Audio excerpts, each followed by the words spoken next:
जब तक वो बच्चे तक नहीं पहुंच रहे। तो जो वैज्ञानिक थे, मनोवैज्ञानिक, उन्होंने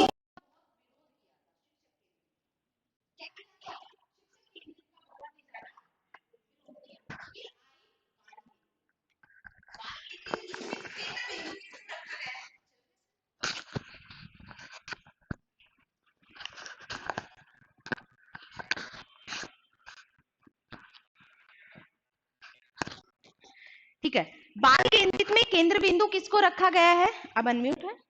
बाल केंद्रित में केंद्र बिंदु किसको रखा गया है? बालक को रखा गया है। और आज की जो हमारी शिक्षा है, इसका केंद्र क्या है? बालक। अब जब बालक केंद्रित है, इसीलिए इसे बोला गया आधुनिक शिक्षा पद्धति। आधुनिक शिक्षा पद्धति बाल केंद्रित ही है। इसमें बालक सक्रिय रूप से रहता है, इसमें बालक अपना वो देता है, इसमें बालक विचार विमर्श भी करता है, बालक अपना व्यू पॉइंट भी दे पाता है कि क्या उसे वो चीज समझ आ रही है या नहीं, क्या बच्चा उस चीज को समझ पा रहा है। यहाँ शिक्षक होता है, वो मार्गदर्शक का काम करता है। किसका काम करता है? मार्गदर्शक का। आएगा, बच्चों को पढ़ाएगा, प्लस बच्चों से पूछेगा कि क्या आपको समझ आ रहा है या नहीं आ रहा है। अगर समझ नहीं आ रहा है तो वो अपनी थोड़ी सी टेक्निक, अपनी स्टाइल, अपने मेथड्स को चेंज करेगा, क्योंकि यहाँ मेन किसको बना दिया गया है? ये बालक केंद्रित है। यहाँ बालक का ही मेन रोल होता है। बालक का सक्रिय रूप से क्लास में प्रभावी होना यहाँ जरूरी होता है। आगे समझ में? यहां तक कोई डाउट है? समझ आ रहा है आपको? आपको आ रहा है समझ में? चलिए, इसके बाद हमने कुछ टीचिंग मेथड, कुछ शिक्षण विधियां हैं जिनका हमने डिस्कशन किया था। तो सबसे पहले हमने बात की थी किंडरगार्टन की। ठीक है, किंडरगार्टन में किंडरगार्टन किसने दिया था? फ्रोबेल ने। किसने दिया था भाई? फ्रोबेल ने। उसने क्या कहा कि जो ये क्लास है, जो ये विद्यालय है, ये एक गार्डन है। किसकी संज्ञा दी विद्यालय को? गार्डन की संज्ञा दी।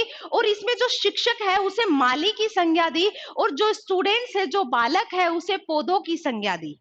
उन्होंने कहा कि जिस तरीके से गार्डन में माली पौधों को सींचता है, उसी प्रकार शिक्षक होता है वो विद्यालय में बच्चों के मानसिक और शारीरिक विकास के लिए, जिससे उसका ज्ञानात्मक, भावात्मक और क्रियात्मक तीनों विकास हो सके, उसमें सहायक होता है।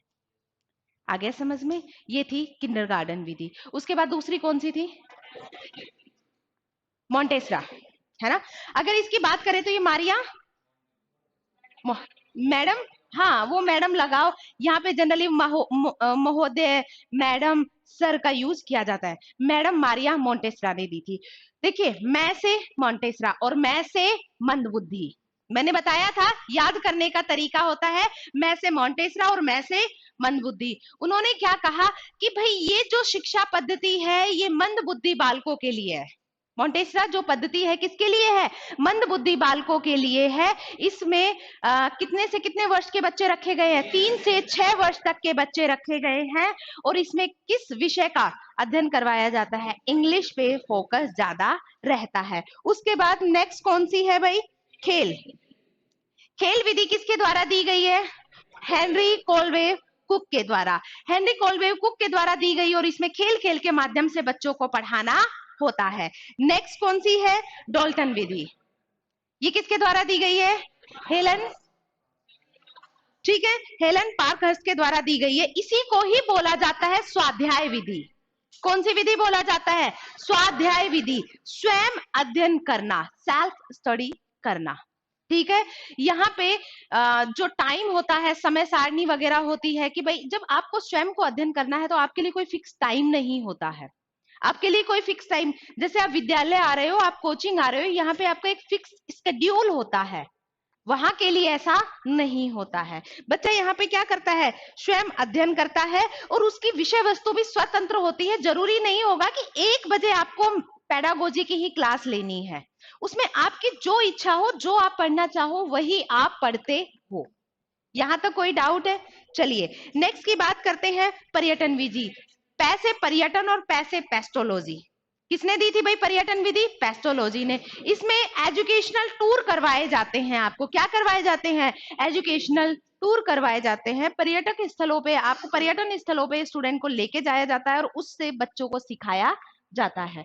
पर्यटन विधि के बाद हम नेक्स्ट बात करते हैं खोज विधि, है प्रश्नोत्तरी विधि। खोज विधि, कोई भी पढ़ लो। खोज विधि किसके द्वारा दी गई है भाई? आर्मस्ट्रांग के द्वारा। खोज विधि को ही बोलते हैं ह्यूरिस्टिक प्रणाली या अन्वेषण प्रणाली। कौन सी? ह्यूरिस्टिक प्रणाली या खोज वो अन्वेषण विधि। इसमें क्या किया जाता है? आपके बच्चे के अंदर जिज्ञासा उत्पन्न करने के लिए एक तरीके से चीजों पे रिसर्च करवाया जाता है ताकि बच्चे के अंदर जिज्ञासा बनी रहे। बच्चे को जब आश्चर्य होता है तभी वो जिज्ञासु बनता है। तो यहाँ पे किस प्रवृत्ति को, जिज्ञासु प्रवृत्ति को, इंस्टिक्ट को एक्टिव करने के लिए यहाँ पे खोज विधि का यूज किया जाता है। नेक्स्ट कौन सी थी? प्रश्नोत्तरी विधि। किसके द्वारा दी गई थी? सुकरात के द्वारा। किसके द्वारा दी गई थी? सुकरात के द्वारा। उसके अलावा एक और सुकरात के द्वारा दी गई थी, समस्या समाधान विधि। ये भी सुकरात के द्वारा दी गई थी। प्रश्नोत्तरी विधि में क्या किया जाता है? पहले प्रश्न रखे जाते हैं, फिर प्रस्तावना रखी जाती है। मतलब आपको एक प्रश्न से दूसरा प्रश्न जुड़ा होगा, दूसरे से तीसरा जुड़ा होगा, तीसरे से चौथा, 4 से 5 प्रश्न करवाए जाते हैं। जो लास्ट का क्वेश्चन होता है उससे आप एज इट इज आपके टॉपिक पे पहुंच जाते हो जो टॉपिक आपको पढ़ना होता है। ये होती है प्रश्नोत्तरी विधि। समस्या समाधान विधि ये भी सुकरात की है। इसके अंदर समस्या का प्रत्यक्षीकरण करके आपके सामने प्रॉब्लम को रख के फिर आपको समझाया जाता है। और मैं आपको एक चीज बता देती हूँ, सीटेट में क्वेश्चन पूछा गया था कि सबसे उच्च स्तर की विधि कौन सी है, तो उसने सबसे उच्च स्तर की जो विधि है वो समस्या समाधान विधि ही है। पॉइंट बना के लिख सकते हो। ये क्वेश्चन पूछा गया है कि जो समस्या समाधान विधि है वो सबसे उच्च स्तर की विधि है।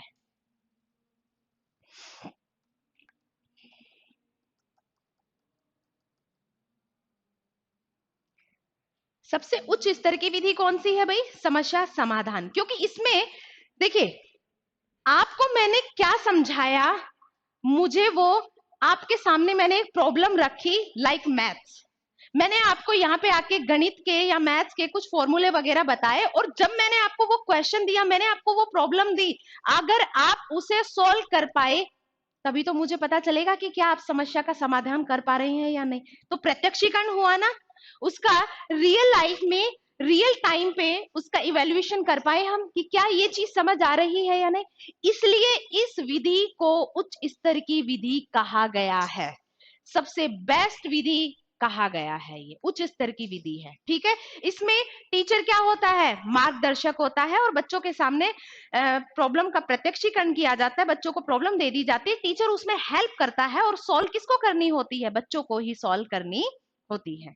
ठीक है, आगे भी बहुत सारे क्वेश्चन, क्योंकि मैं भी बहुत सारे क्वेश्चन को वो कर रही हूँ, एनालाइज कर रही हूँ आपको पढ़ाने के साथ साथ। तो जो जो चीजें और मेन ऐड होती जाएंगी वो मैं आपको पॉइंट बना के ऐड करवाती जाऊंगी, आप उन्हें ऐड कर लेना। क्योंकि मैं भी प्रीवियस ईयर के रीट वगैरह के पेपर्स भी देख रही हूँ, सीटेट वगैरह के भी देख रही हूँ, जिनमें जनरली ये कॉमन पार्ट है ना। फिर हमारा कॉमन पार्ट नहीं रहेगा तो उसमें हमें पूरा खुद को ही फोकस करना होगा। तो जो कॉमन पार्ट है एटलीस्ट वो तो लगभग सेम ही रहेगा। उससे तो टीचर्स आइडिया लेंगे ही कि पहले उन्होंने क्या क्या क्वेश्चंस दिए हैं। चलिए, उसके बाद हमारी जो नेक्स्ट विधि थी वो कौन सी थी भाई? प्रोजेक्ट विधि थी या योजना विधि। इस पे कल हमारा बहुत सारा डिस्कशन भी हो गया था। किसने दी है भाई प्रोजेक्ट विधि या योजना विधि? किलपैट्रिक ने दी है। इसके अलावा हमने यहाँ पे जॉन ड्यूवी की भी बात की थी कि उन्होंने प्रयोजनवाद का सिद्धांत दिया था। कौन सा सिद्धांत दिया था? प्रयोजनवाद का सिद्धांत दिया था। उस प्रयोजनवाद के सिद्धांत की स्टडी करके या अध्ययन करके कैलपैट्रिक ने अपनी कौन सी प्रोजेक्ट या योजना विधि दी थी। ठीक है, किसका अध्ययन किया था? प्रयोजनवाद का। और प्रयोजनवाद किसका सिद्धांत था? जॉन ड्यूवी का। ठीक है, तो इसलिए कई बार कैलपैट्रिक का नाम ना दे के वो जॉन ड्यूवी का भी दे देता है। दोनों का नाम आए तो आपको प्रोजेक्ट विधि किसकी बतानी है? कैलपैट्रिक की ही बतानी है। लेकिन अगर नहीं है उसका नाम तो हमारे पास कोई ऑप्शन नहीं है, तो हमें उनमें से बेटर देखना पड़ेगा ना। तो हमारे लिए बेटर कौन सा रहेगा? John dewy. ठीक है, ऐसा हुआ है एग्जाम में, इसलिए मैंने आपको ये बता दिया है। नेक्स्ट हमारी जो है वो कौन सी है? वैज्ञानिक विधि। किसने दी है भाई? गुडवर्ड स्केटस ने दी है। किसने दी है? गुडवर्ड स्केटस ने दी है। कुल मिला के इसका इतना टारगेट होता है, उद्देश्य होता है कि बच्चों के अंदर वैज्ञानिक दृष्टिकोण विकसित करना। क्या करना? बच्चों के अंदर वैज्ञानिक दृष्टिकोण विकसित करना, जिससे बच्चे जिज्ञासु बने और उस चीज को और बेहतर बनाने की तरफ नई नई चीजें, जैसे आपको लग रहा है कि ये पंखा चलता है तो ये इसमें ये गड़बड़ आती है, क्या मैं इसका समाधान कर सकता हूँ?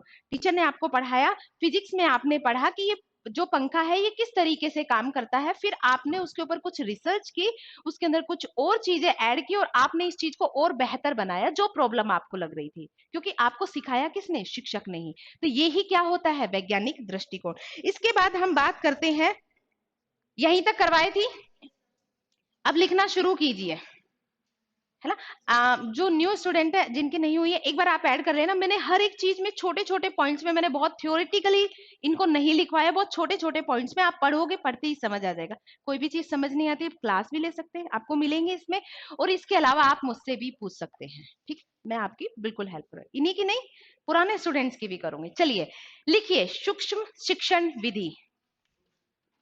सूक्ष्म शिक्षण विधि। देखो, सूक्ष्म शिक्षण अलग है, माइक्रो टीचिंग अलग है, और ये माइक्रो टीचिंग की विधि अलग है ना, मेथड अलग है, ठीक है। हम यहाँ मेथड की बात कर रहे हैं ना, हम मेथड की बात कर रहे हैं। चलिए, अगर सबसे पहले बात की जाए तो भाई सूक्ष्म शिक्षण विधि किसके द्वारा दी गई है? A.W. एलन के द्वारा।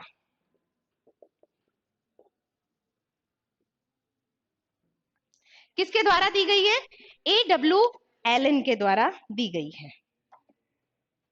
देखिए, सूक्ष्म से ही आपको समझ आ रहा होगा छोटा छोटा। आपका जो पूरा पाठ्यक्रम है, मान लो कि मैं उसको छोटी छोटी पार्ट्स में डिवाइड करके ना पढ़ाऊं तो आपके लिए वो पढ़ना क्या हो जाएगा? मुश्किल हो जाएगा। माइक्रो टीचिंग में, इसमें सूक्ष्म शिक्षण विधि में क्या करवाया जाता है? आपका जो सिलेबस है उसे छोटा छोटा कर दिया जाता है, छोटे छोटे भागों में बांट के फिर एक दूसरे से रिलेट करते हुए पढ़ाया जाता है, ठीक है। इसमें स्टूडेंट की संख्या भी सीमित रखी जाती है।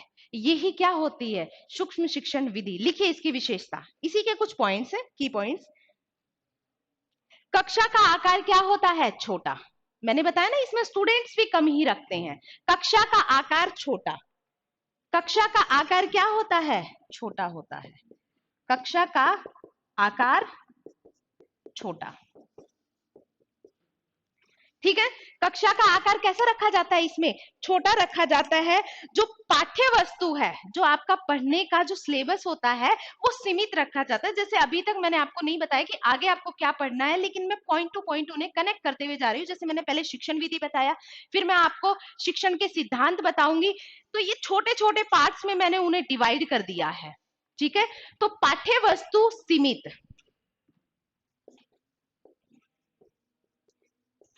पाठ्य वस्तु क्या होती है? सीमित होती है, कम कम रखी जाती है उसमें, ठीक है। एक साथ पूरा सिलेबस नहीं रखा जाता। एक ही शिक्षण कौशल पर बल, कि कोशिश की जाती है कि जो हमने एक पार्ट लिया है उसके लिए हम एक ही टीचिंग स्किल का यूज करें। तो लिखिए, एक ही शिक्षण कौशल पर बल दिया जाता है, या एक ही टीचिंग स्किल पर वो फोकस करते हैं, है ना।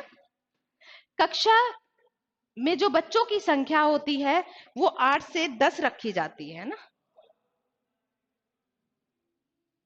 कहीं पे आपको ये 5 से 10 भी मिल सकती है, 8 से 10 या 5 से 10, जो भी ऑप्शन में हो, आपको हाईएस्ट याद रखना है 10, ठीक है। 8 से 10 या 5 से 10 रखी जाती है। आगे सूक्ष्म शिक्षण विधि। सूक्ष्म का अर्थ होता है छोटा। यहाँ पे हमारी पाठ्य वस्तु भी सीमित होती है, कक्षा का आकार भी छोटा होता है, बच्चे भी लिमिट में रखे जाते हैं, और हमारी जो पाठ्य वस्तु है, जो हमारे पढ़ने का जो विषय है, उसमें जो हमें पढ़ना है, जो पढ़ने का जो चैप्टर है, उनको भी छोटा छोटा टारगेट करके ही पढ़ाया जाता है। आगे ये माइक्रो टीचिंग बीएड में सिखाई जाती है बच्चों को, कि बच्चों को, अगर मैं बोलूं कि देखो ये पूरी किताब आपको पढ़नी है और मैं शुरू कर दूं कहीं से भी, जब तक कि मैं उसको छोटे छोटे पार्ट में डिवाइड करके एक दूसरे से इंटरलिंक करके नहीं पढ़ाऊंगी, आपके लिए भी वो बर्डन हो जाएगा। जैसे मैंने आपको 5 यूनिट में आपका सिलेबस डिवाइड करके बता दिया, अभी हमारी फर्स्ट यूनिट ही चल रही है, लेकिन आप लोगों को अभी तक, अगर मैं वो पूरा का पूरा सिलेबस उस दिन लिखा के चली जाती कि देखो हमें ये पढ़ना है, आप उसी से थोड़ा सा डिमोटिवेट हो जाते कि इतना सारा पढ़ेंगे कैसे, जबकि वो छोटे छोटे पार्ट होते हैं। तो हम एक एक छोटे छोटे पार्ट को उठाएं और आपको इंटरलिंक करके उससे पढ़ाते जाएं। नेक्स्ट लिखिए,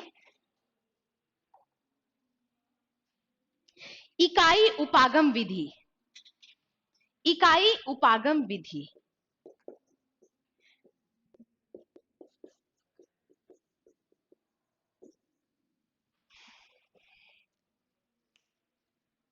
इकाई यूनिट, उपागम अप्रोच, विधि मेथड।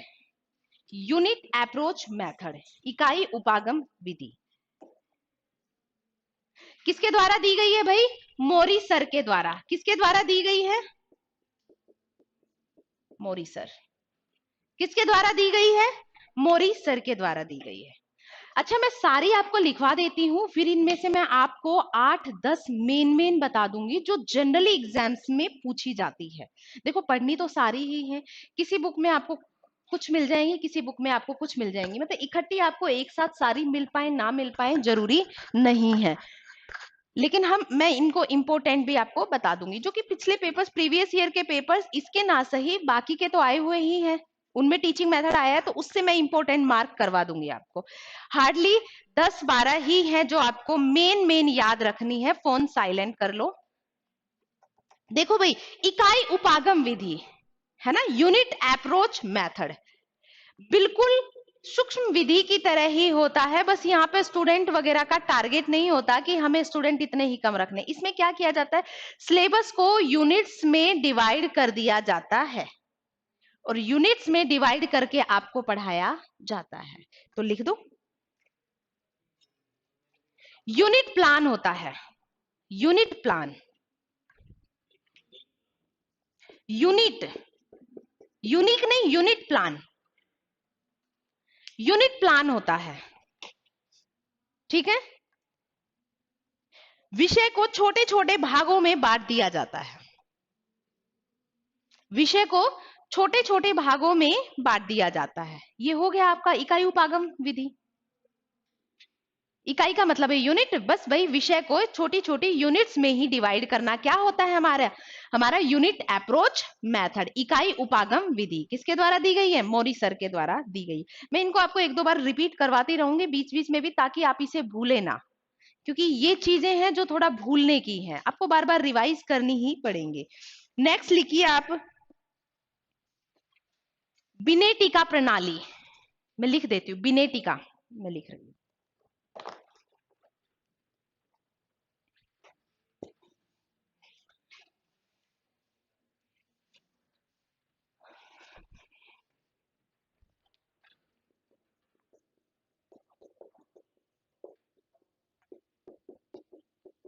लिख दीजिए, बिनेटिका प्रणाली।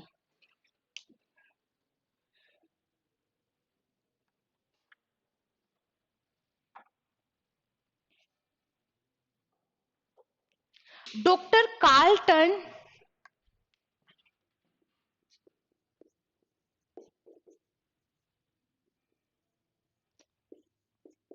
वॉशबर्न के द्वारा,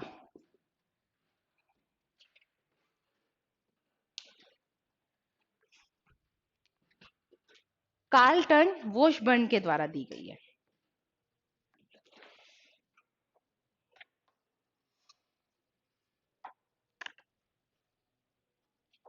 देखिए इसकी क्या क्या, ये भी आपके इकाई उपागम की तरह ही होता है, इसमें भी आपका जो सिलेबस होता है वो यूनिट्स में ही डिवाइड होता है, लेकिन आपको यहाँ पे जो आपकी विषय वस्तु है उसको चूज करने की स्वतंत्रता होती है। टीचर यहाँ पे मार्गदर्शक का काम करता है, टीचर यहाँ पे गाइड का काम करता है, आपका मार्गदर्शन करता है टीचर। इकाई उपागम में इतना नहीं है। यहाँ पे क्या किया गया है कि भाई यहाँ पे भी सिलेबस यूनिट्स में ही डिवाइड है, टीचर आपके लिए मार्गदर्शक का काम करेगा, विषय वस्तु की आपके पास स्वतंत्रता होती है, और उसके साथ साथ यहाँ पे ग्रेड सिस्टम भी होता है, ग्रेड सिस्टम भी रखा गया है। तो लिखिए, कार्य करने की पूर्ण स्वतंत्रता,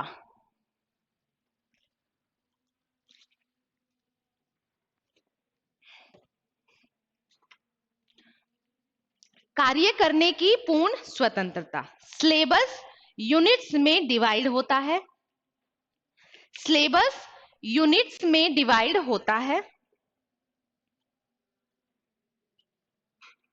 ठीक है। टीचर टीचर गाइड का काम करता है या मार्गदर्शक का काम करता है? टीचर मार्गदर्शक का काम करता है।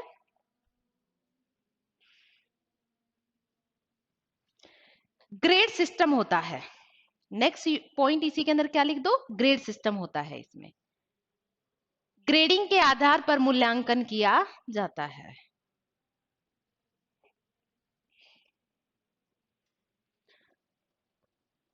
कोई डाउट आ रहे हैं ना समझ? तो देखो ये चीजें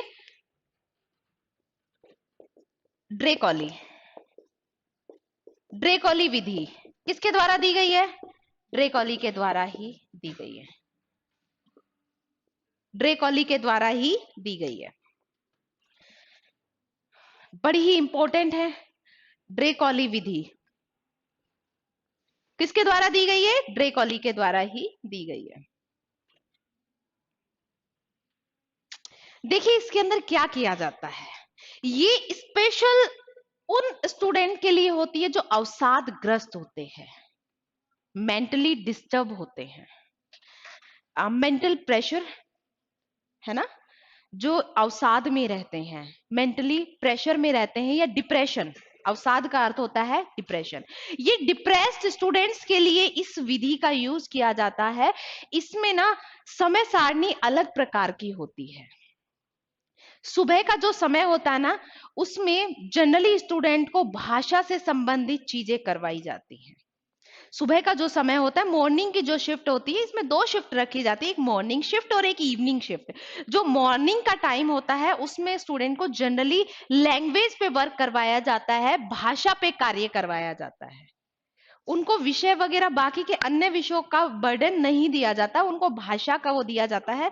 और जो इवनिंग की क्लास होती है उसमें करिकुलम एक्टिविटीज, म्यूजिक हो गया, नाटक हो गया, खेलकूद हो गया, स्पोर्ट्स वगैरह सारी चीजों से रिलेटेड उनको करवाया जाता है, ये एक्टिविटीज करवाई जाती है। क्योंकि म्यूजिक और जो स्पोर्ट्स होता है वो एक तरीके की डिप्रेशन थेरेपीज का काम करती हैं, जो स्टूडेंट को डिप्रेशन से बाहर लेके आती हैं। सुबह अध्ययन करवा दिया भाषा का, उनको लैंग्वेज पे वर्क करवा देंगे, जो भी लैंग्वेज वो सीखना चाहते हैं, ठीक है। और शाम को उनको करिकुलम एक्टिविटीज, ताकि वो एक दूसरे से इंटरेक्ट करे, उसके माध्यम से वो एक दूसरे से बात करे। और बच्चा जब थकता है करिकुलम एक्टिविटीज में, बच्चा थकेगा, वो किसी भी चीज का, वो म्यूजिक का अध्ययन करे चाहे वो स्पोर्ट्स का करे, कुछ किसी भी चीज का करे, वो थकेगा। और वो थकता है तो उसके माइंड को रिलैक्स मिलता है, ठीक है। तो ये किसके लिए होती है भाई? अवसादग्रस्त। लिखिए, ये विधि अवसादग्रस्त बच्चों के लिए, अवसादग्रस्त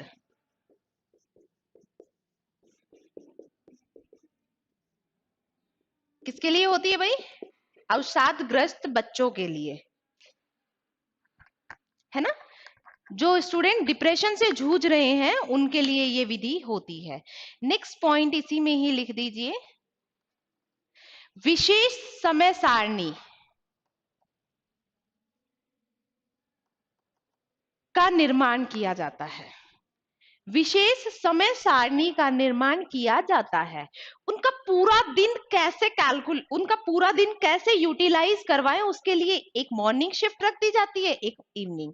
तो विशेष प्रकार की समय सारणी का निर्माण, और उसी के अंदर आगे लिखिए डैश, पहली होती है मॉर्निंग में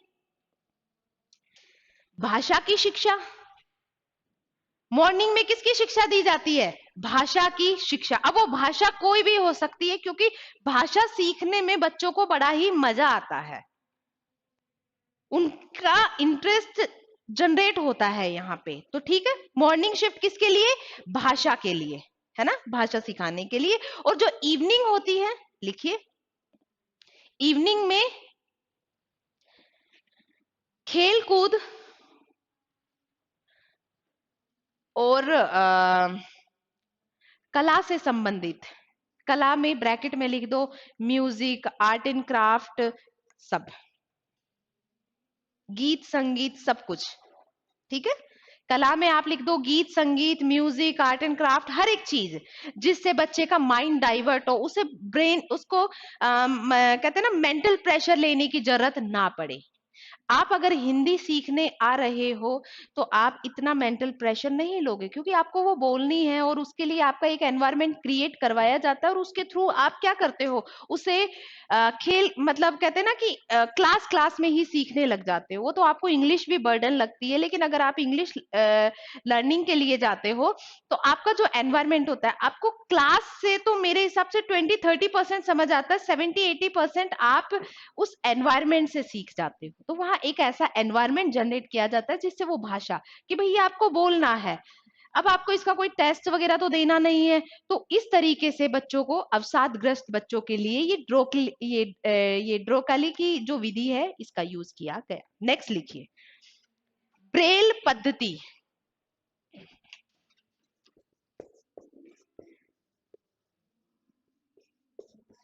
इसका नाम तो सुना होगा, ब्रेल लिपि, ब्रेल पद्धति, है ना। किसके द्वारा? लुई ब्रेल के द्वारा, है ना, लुई ब्रेल के द्वारा। किसके लिए होती है भाई ये? ब्लाइंड लोगों के लिए, ठीक है। मेरे हिसाब से शायद आपके स्कूल में ये फैसिलिटीज नहीं होंगी, लेकिन मेरा स्कूल था उसमें ब्लाइंड स्टूडेंट हुआ करते थे और उनके लिए दो अलग से ब्लाइंड टीचर्स ही अवेलेबल थे। उनके पेपर का जो साइज होता है वो थोड़ा सा ऐसा होता है, आपने आर्ट के लिए, पेंटिंग के लिए पेपर यूज किया होगा, थोड़ा सा रफ, थोड़ा सा उसका सरफेस एक तरफ से बटर होता है, बटरी होता है, और एक तरफ से थोड़ा रफ सरफेस होता है। उनके पास एक पॉइंट होता है, पेन जैसा ही पॉइंटर होता है, और उसको वो इस तरीके से उस पर पॉइंट कर करके, प्रेस कर करके पॉइंट्स बनाते हैं और वो उभर जाते हैं दूसरी तरफ, है ना। वो उभर जाते हैं और उनको वो उभरे हुए को हाथों के इशारों से फील करके पढ़ते हैं। क्योंकि मेरे यहाँ स्कूल में बहुत ज्यादा तो नहीं, 2 स्टूडेंट ही थे, स्टार्ट ही किया था तब से ब्लाइंड स्टूडेंट के लिए भी सेशन, तब उसमें 2 स्टूडेंट थे और उनको हम देखते थे और आप यकीन नहीं मानोगे, जो फिजिकली डिसेबल्ड स्टूडेंट होते हैं वो हमसे बहुत ज्यादा टैलेंटेड होते हैं। उनका म्यूजिक, मैं ये कहती थी, छोटे छोटे थे वो, जब मैं 10th या 11th में थी वो 6 में थे, और उनके पेरेंट्स भी बहुत ज्यादा अच्छे बैकग्राउंड के नहीं थे। एक के फादर तो मिट्टी के बर्तन बनाते थे और एक के फादर रिक्शा चलाते थे। एक का तो मुझे नाम अभी भी याद है, सुनील था, और वो स्टूडेंट एक्स्ट्रा ऑर्डिनरी, आप अज्यूम नहीं कर सकते, बोर्ड क्लासेस में वो स्टूडेंट टॉप रैंक्स में रहे थे। क्योंकि बाकी हम देखते हैं तो हमारा माइंड और हजारों चीजों में डाइवर्ट हो जाता है, उनके पास बहुत सारी चीजें के लिए वो नहीं होता है, तो उनका जो फोकस होता है ना, वो ज्यादातर लिमिटेड चीजों की तरफ होता है। और दे आर अमेजिंग, वो हमसे बहुत बेहतर होते हैं। उनके लिए 2 टीचर भी थे, दोनों ही ब्लाइंड थे, दोनों हस्बैंड वाइफ ही थे। तो उसमें आपको बस इतना समझना नहीं है, इतना समझ लो कि जो पॉइंटर होता है कुछ ऐसा टिप आपने आपके उसके जो ज्योमेट्री बॉक्स होता है उसके अंदर एक आता है ना, पॉइंटर कंपास वगैरह, है ना, वो कंपास का जैसा पॉइंटर ऐसा होता है ना, ऐसा ही कुछ होता है जिससे प्रेस कर करके वो लिखते हैं और उसी को ही वो समझते हैं। मतलब उभर जाता है, उससे एक तरफ उभर जाता है तो उभरे हुए को वो पढ़ पाते हैं, ठीक है। ये होती है ब्रेल पद्धति, किसके लिए हो गई? ब्लाइंड बच्चों के लिए, ठीक है। अब नेक्स्ट की बात करते हैं, बेसिक शिक्षा पद्धति, बेसिक एजुकेशन मेथड। अच्छा, बेसिक शिक्षा पद्धति से नाम से कुछ ऐसा लग ही रहा है कि ये हमारे इंडिया में ही दी गई है, इंपॉर्टेंट है ये महात्मा गांधी जी के द्वारा दी गई थी, महात्मा गांधी जी के द्वारा बेसिक शिक्षा पद्धति। मैं लास्ट में आपको इंपॉर्टेंट भी करवा दूंगी और इनसे रिलेटेड क्वेश्चंस भी मैं आपको बहुत सारे देने वाली हूँ, ठीक है। बेसिक शिक्षा पद्धति किसके द्वारा दी गई है? महात्मा गांधी जी के द्वारा। देखो उन्होंने 3 चीजों पर बल दिया है। देखो एक तो ना शिक्षा होती है वो केवल विषय वस्तु तक सीमित नहीं होनी चाहिए, शिक्षा से सर्वांगीण विकास होना चाहिए, बच्चे का कंप्लीट डेवलपमेंट होना चाहिए। क्या होना चाहिए? कंप्लीट डेवलपमेंट होना चाहिए। कंप्लीट डेवलपमेंट में वो ज्ञानात्मक, भावात्मक और क्रियात्मक, केवल ज्ञानात्मक, ज्यादातर लोगों ने किस में बात की है? ज्ञानात्मक में बात की है, लेकिन इन्होंने क्या कहा? सर्वांगीण विकास। और सर्वांगीण विकास मैंने आपको पहले बताया था पीछे कि सर्वांगीण विकास किसमें होता है? ज्ञानात्मक, भावात्मक और क्रियात्मक, तीनों होते हैं सर्वांगीण विकास में। ठीक है।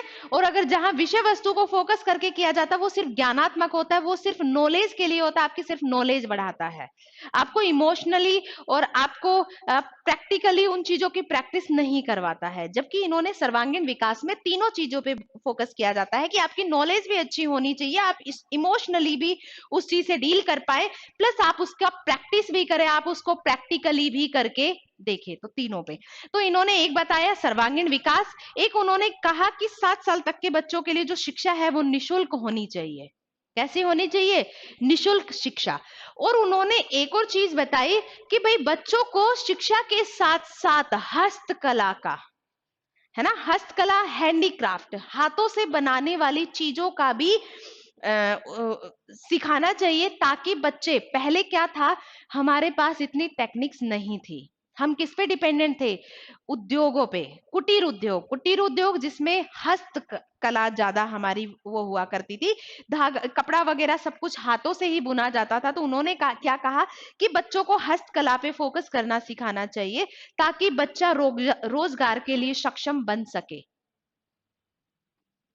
मतलब वो कहना चाहते थे कि बच्चों को स्किल करना चाहिए, स्किल ऐसे स्किल डेवलप करनी चाहिए कि वो रोजगार के लिए उसे आगे जाके वो चीजें सीखनी ना पड़े, वो बचपन से ही सीख जाए, उसे काम करना आना चाहिए। ठीक है, तो लिखिए 3 चीजों पे बल दिया, 3 चीजों पे बल दिया गांधी जी ने, 3 चीजों पे बल दिया। पहला था सर्वांगीण विकास, दूसरा 7 वर्ष तक के बालकों के लिए निशुल्क शिक्षा, 7 वर्ष तक के बालकों के लिए निशुल्क शिक्षा।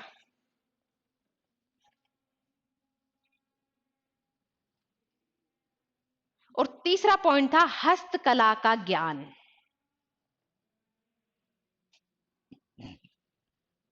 कुल मिला के वो यही कहना चाह रहे थे कि रोज बच्चों को शिक्षा के प्रारंभिक समय से ही रोजगार के लिए सक्षम बनाना चाहिए, हस्तकला का ज्ञान। नेक्स्ट था समाज मिति विधि।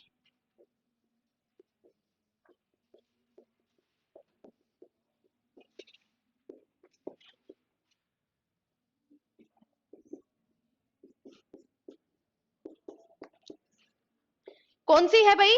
समाज मिति विधि, नाम से ही समझ आ रहा होगा। समाज मिति विधि J.L. मोरेनो ने दी। किसने दी? J.L. मोरेनो ने। उन्होंने क्या कहा कि आप बच्चों को जो भी चीज सिखाते हैं वो समाज को जोड़कर सिखानी चाहिए। सबसे पहले किसने कहा था ये बात? ब्लूम ने कहा थी ना, ब्लूम ने कही थी ना कि जैसे जॉन ड्यूवी ने कहा था कि भाई देखो शिक्षा के लिए 3 स्तंभ होते हैं शिक्षा के, शिक्षक, शिक्षार्थी मतलब स्टूडेंट, और पाठ्यक्रम मतलब सिलेबस।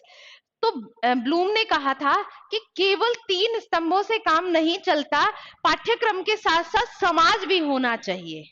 क्या होना चाहिए? पाठ्यक्रम के साथ साथ समाज भी होना चाहिए। तो जो समाज मिति विधि है वो J.L. मोरेनो के द्वारा दी गई, और इसमें क्या कहा गया कि समाज से जोड़कर ज्ञान देना चाहिए। तो लिख दो पॉइंट, समाज से जोड़कर ज्ञान देना इस विधि में है ना, समाज से जोड़कर ज्ञान देना। बहुत ज्यादा शब्दों का आपको इस्तेमाल नहीं करना है क्योंकि ये रिटन एग्जाम वैसे भी नहीं है, ये आपका MCQ बेस्ड है। अब 2 बहुत इंपॉर्टेंट विधि आती है, आगमन विधि और निगमन विधि। एक आती है आगमन विधि इंपॉर्टेंट भी है, मैंने कहा था मैं आपको इंपॉर्टेंट बाद में बता दूंगी, मार्क करवा दूंगी। आगमन विधि किसके द्वारा दी गई है? अरस्तु के द्वारा, एरिस्टोटल के द्वारा दी गई है। अरस्तु को इंग्लिश में एरिस्टोटल बोलते हैं, है ना। अरस्तु के द्वारा दी गई है।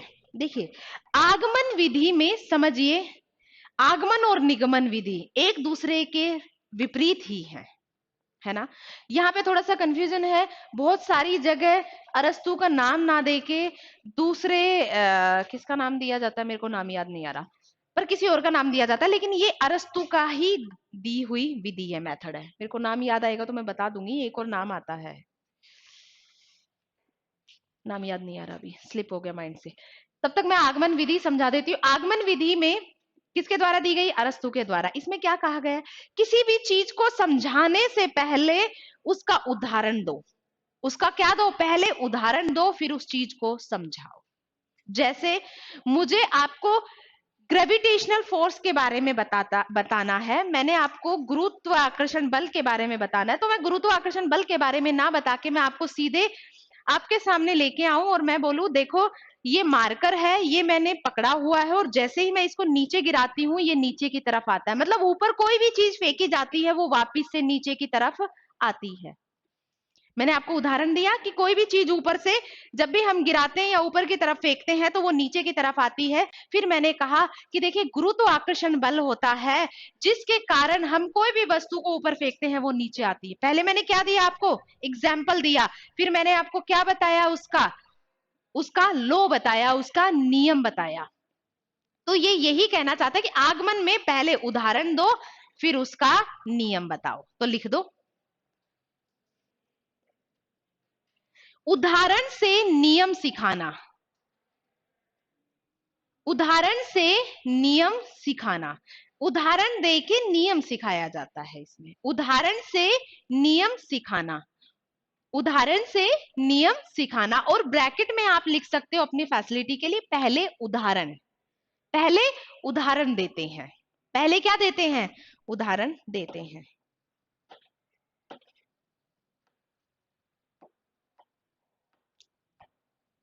ठीक है। अब देखिए नेक्स्ट है निगमन विधि।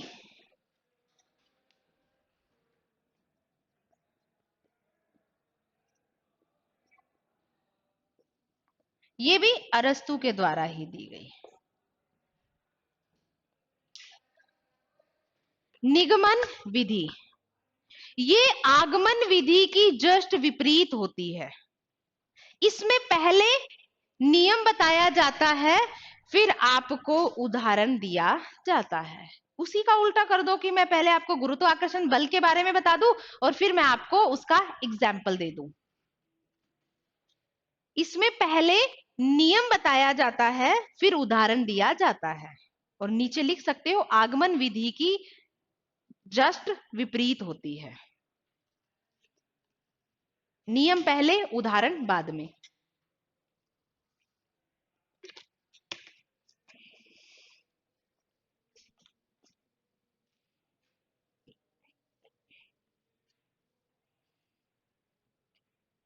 एक और लिखिए, हर्बर्ट विधि।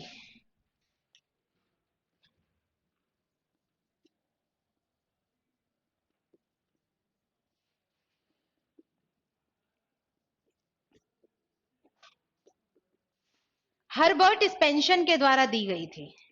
हर्बर्ट विधि किसके द्वारा दी गई? हर्बर्ट स्पेंशन के द्वारा।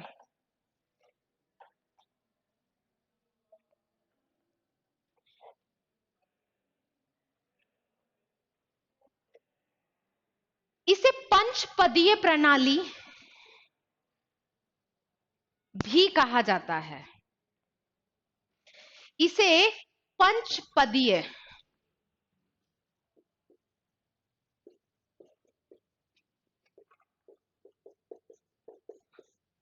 5 पद रखे गए हैं इसमें, पंचपदीय प्रणाली भी कहा जाता है। अब आपसे ब्रैकेट में लिख लो, पंचपदीय प्रणाली के जनक भी कौन है? हर्बर्ट स्पेंशन। उसका अन्य नाम देके पूछ लेते हैं ना, ये पंचपदीय प्रणाली, इसके अंदर 5 पद दिए गए हैं, तो पंचपदीय प्रणाली के जनक कौन हो गए भाई? हर्बर्ट स्पेंशन। 5 पद हैं इसके।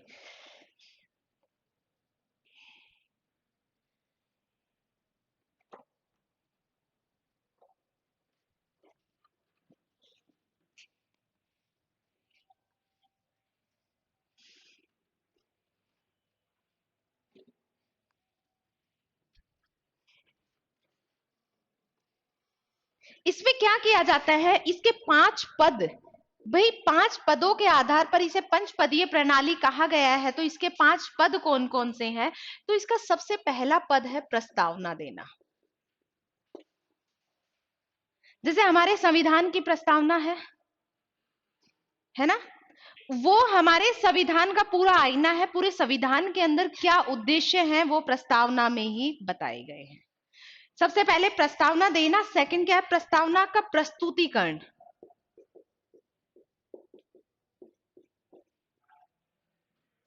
सबसे पहले प्रस्तावना रखी जाती है, फिर उस प्रस्तावना का प्रस्तुतिकरण किया जाता है। ठीक है, सबसे पहले प्रस्तावना दी जाती है, फिर प्रस्तावना का प्रस्तुतिकरण किया जाता है, और फिर उसके बाद उसके तुलना और स्पष्टीकरण किया जाता है। क्या किया जाता है? तुलना और स्पष्टीकरण।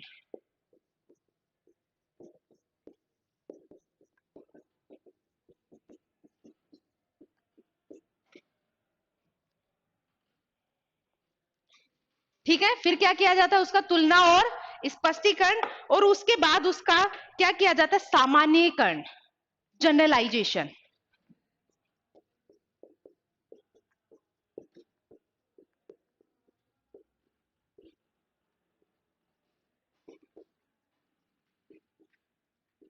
क्या किया जाता है? उसका जनरलाइजेशन। और जनरलाइजेशन करने के बाद उस चीज का क्या करवाया जाता है? अभ्यास करवाया जाता है। ठीक है, फिर उसका हमें क्या करना है? प्रयोग और अभ्यास।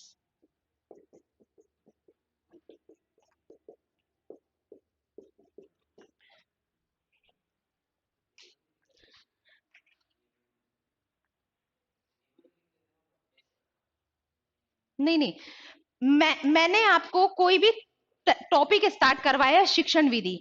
सबसे पहले मैंने आपको रखा कि शिक्षण विधि क्या होती है। ठीक है, उसके उद्देश्य क्या है। ठीक है, मैंने सबसे पहले शिक्षण विधि रखी, फिर मैंने उसके सामने उसका प्रस्तुतिकरण, प्रस्तावना का, ये प्रस्तुतिकरण लिख दिया मैंने, प्रस्तावना का प्रस्तुतिकरण, है ना, प्रस्तुतिकरण लिख दिया मैंने, प्रस्तावना का प्रस्तुतिकरण,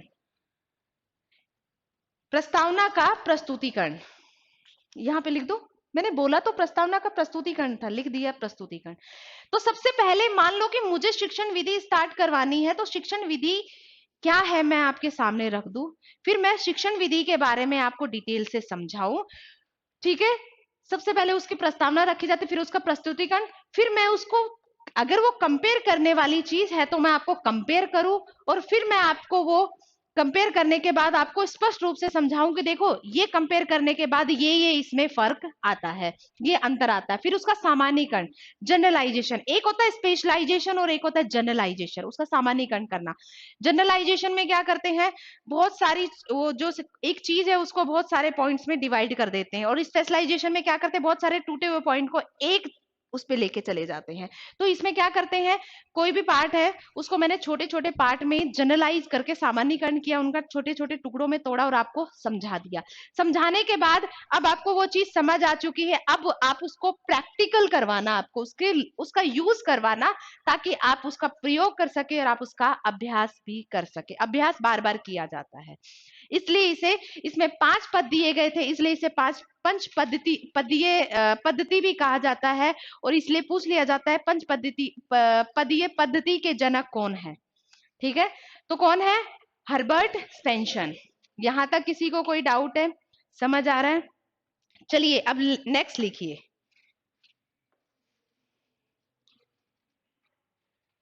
साखीय अभिक्रमित अनुदेशन विधि। शाखीय अभिक्रमित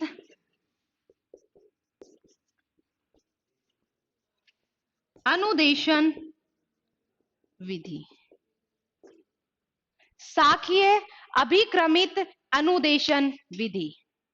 शाखा से ही समझ आ रहा होगा कि सिलेबस को, विषय वस्तु को शाखाओं में डिवाइड कर दिया जाता है, ब्रांचेस में डिवाइड कर दिया जाता है। किसके द्वारा दी गई है भाई? स्किनर के द्वारा। किसके द्वारा दी गई है? स्किनर के द्वारा। किसके द्वारा? स्किनर के द्वारा। किसके द्वारा? स्किनर के द्वारा। सिलेबस डिवाइड्स इन ब्रांचेज। सिलेबस को ब्रांचेज में डिवाइड कर दिया जाता है। शाखा, शाखा का मतलब क्या होता है? ब्रांच। तो सिलेबस को किस में डिवाइड कर देते हैं? ब्रांचेज में डिवाइड कर देते हैं। सिलेबस को किस में? शाखाओं में डिवाइड कर देते हैं। और ये किसने दिया है? स्किनर ने दिया है।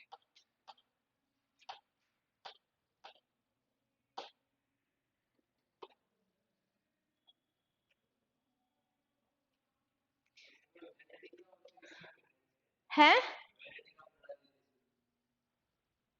उसमें स्वतंत्रता होती है बालकों के पास विषय वस्तु की स्वतंत्रता होती है। वहां पे जो टीचर होता है केवल मार्गदर्शक का काम करता है। इतना ही डिफरेंस बहुत है। ठीक है, नेक्स्ट लिखिए। अवरोही, अवरोही अभिक्रमित अनुदेशन विधि। अवरोही अभिक्रमित अनुदेशन विधि किसके द्वारा दी गई है? थॉमस एफ गिलबर्ट के द्वारा। किसके द्वारा? थॉमस एफ गिलबर्ट के द्वारा।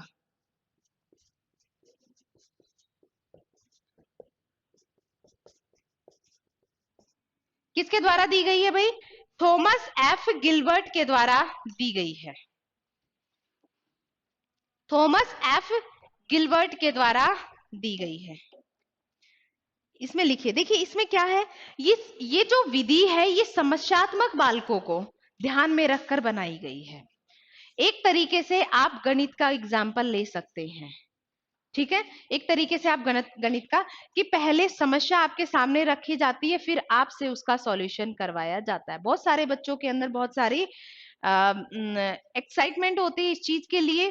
तो वो मैथ्स के लिए जो बच्चे होते हैं ना, मैथ्स में वो समस्यात्मक बालक ही होते हैं जिनके दिमाग में समस्या भी आती है और वो उसका सॉल्यूशन भी करते हैं। तो लिखिए, समस्यात्मक बालकों को ध्यान में रखकर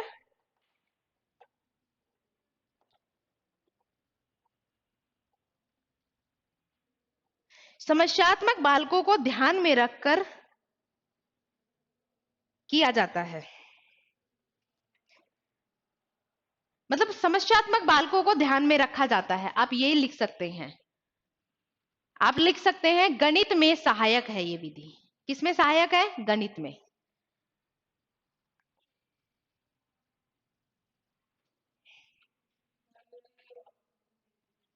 देखिए, अवरोही अभिक्रमित अनुदेशन विधि किसके द्वारा दी गई? थॉमस एफ गिलबर्ट के द्वारा दी गई है।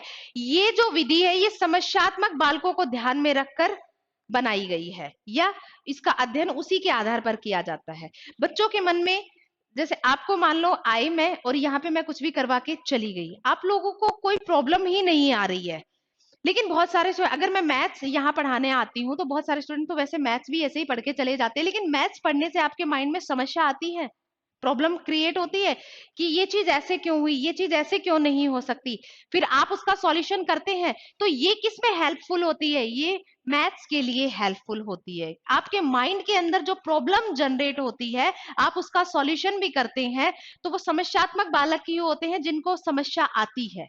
और समस्या क्यों आती? क्योंकि उन्हें वो चीज समझ भी आ रही है। इसलिए तो ये किस में उपयोगी है? मैथ्स के लिए उपयोगी है, क्योंकि मैथ्स में ही समस्या जनरली आती है। मैथ्स लिखा गया है लेकिन ये फिजिक्स के लिए भी हो सकती है, क्योंकि फिजिक्स में भी न्यूमेरिकल्स ही होते हैं, उसमें भी समस्या आती है, तभी उसका सॉल्यूशन किया जाता है। तो ये किस में सहायक है? मैथ्स में सहायक होती है। यहां तक किसी को कोई डाउट है? समझ आ रहा है? अच्छा, मैं ना आपको सूक्ष्म विधि के बारे में ना एक छोटा सा पॉइंट और लिखवाना चाह रही हूँ, है ना। जहां पे मैंने आपको सूक्ष्म शिक्षण विधि करवाया है ना, सूक्ष्म शिक्षण विधि के कुछ सोपान होते हैं। सोपान का मतलब उसके कुछ पार्ट होते हैं, एक स्टेप बाय स्टेप उन चीजों को फॉलो किया जाता है। जैसे मान लो सूक्ष्म विधि में हम क्या कर रहे थे, सिलेबस को छोटे छोटे पार्ट में डिवाइड करके पढ़ाया जाता है, विषय वस्तु को भी सीमित रखा जाता है, स्टूडेंट की कक्षा का आकार भी छोटा होता है। तो इसके सोपान क्या होते हैं? सबसे पहले ना मैंने एक लेसन तैयार किया, है ना। मैंने एक लेसन तैयार किया आपको पढ़ाने के लिए, ऑब्वियसली टीचिंग में यही बताया जाता है, बीएड में माइक्रो टीचिंग में यही सिखाया जाता है कि किसी भी चीज को जब आप पढ़ाने जाते हो तो उसका आपको पहले एक लेसन तैयार करना होता है। आपको खुद का उसका एक लेसन, लेसन को क्या बोलेंगे हिंदी में, मेरे को भी याद नहीं है, पाठ तैयार करना उसका, है ना। उसके बाद आप उसका शिक्षण करवाते हैं। शिक्षण करवाने के बाद जब माइक्रो टीचिंग करवाते हैं तो पीछे कुछ टीचर्स बैठे रहते हैं, वो बताते हैं, वो आपको फीडबैक देते हैं, आपका असेसमेंट करते हैं और बताते हैं कि देखो ये प्रॉब्लम रही, यहाँ पे ये समस्या रही। फिर से अगर आपकी ज्यादा दिक्कत होती है तो फिर से आपको दोबारा से लेसन तैयार करना होता है। लेसन तैयार करने के बाद फिर से आपको उसका शिक्षण करवाना होता है। शिक्षण करवाने के बाद फिर से आपको फीडबैक दिया जाता है। तो इस तरीके से ये प्रक्रिया चलती है। तो इसके सोपान, सोपान का मतलब होता है एक स्तर होते हैं, लेवल होते हैं इसके। तो लिखिए, सूक्ष्म शिक्षण के सोपान। मुझे ये चीज अच्छी लगी, मुझे लगा कि ये बताना चाहिए क्योंकि ये पूछ भी सकता है।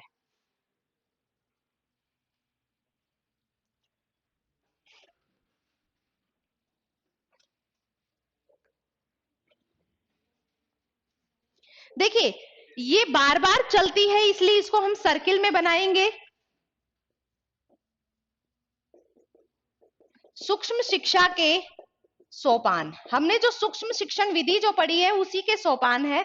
आप सबसे पहले क्या करते हैं, पाठ तैयार करते हैं, जिसे आप बोलते हैं लेसन तैयार करना।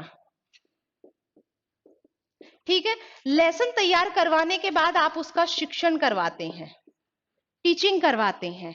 टीचिंग करवाने के बाद जब आप टीचिंग करवा रहे होते हैं तो वहीं पे टीचर्स बैठे रहते हैं जो उस चीज का क्या देते हैं, फीडबैक देते हैं। फीडबैक देने के बाद अगर आपने सही पढ़ाया है तो ठीक है, नहीं तो सही नहीं पढ़ाया तो आपको दोबारा पाठ तैयार, सेम वही, दोबारा पाठ तैयार करवाने के बाद आपको फिर से वही शिक्षण करवाना है। और शिक्षण करवाने के बाद फिर से जो टीचर्स होते हैं वो आपको फीडबैक देते हैं, और फीडबैक देने के बाद नया पाठ तैयार कर लो। अगर आपका फीडबैक अच्छा रहा है और अच्छा नहीं रहा तो फिर से वही प्रोसेस चलता। फीडबैक को ही बोलते प्रतिपुष्टि, है ना। फीडबैक सही है, इसलिए बोलते हैं कि किस कुछ कुछ चीजों को आप इंग्लिश की तरफ देख लेना, प्रतिपुष्टि करना कि जो आपने चीज करवाई है क्या वो चीज सही है या नहीं है।